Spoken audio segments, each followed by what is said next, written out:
Chapter 1. The Root Causes of Overthinking in a Relationship.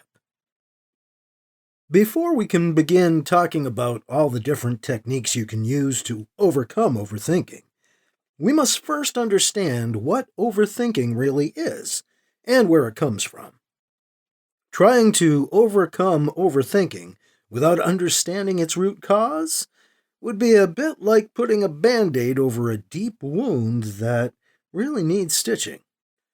True, you may have covered up the initial laceration, but because you are not addressing the tear and damage beneath the skin, you will not be able to stop the bleeding.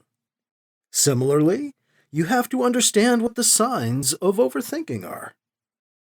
As bizarre as this might sound, overthinking is not always something that is easy to recognize, especially once it has turned into a habit.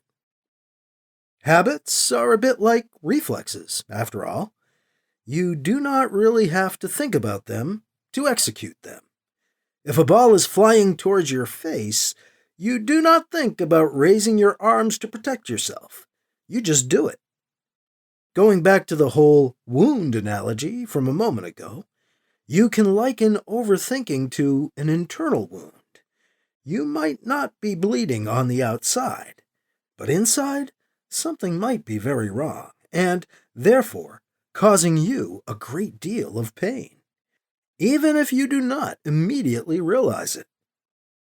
Understanding what the signs of overthinking are, then, can make you see when you are experiencing it.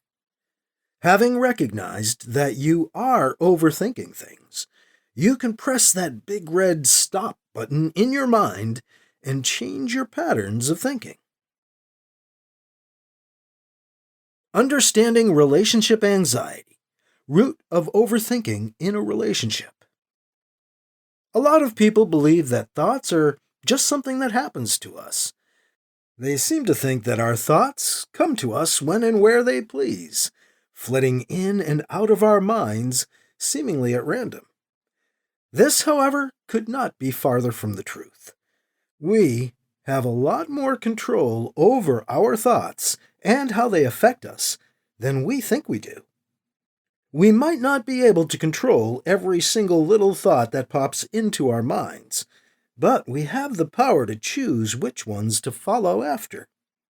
Before going into that in greater detail, though, let's first understand where thoughts come from.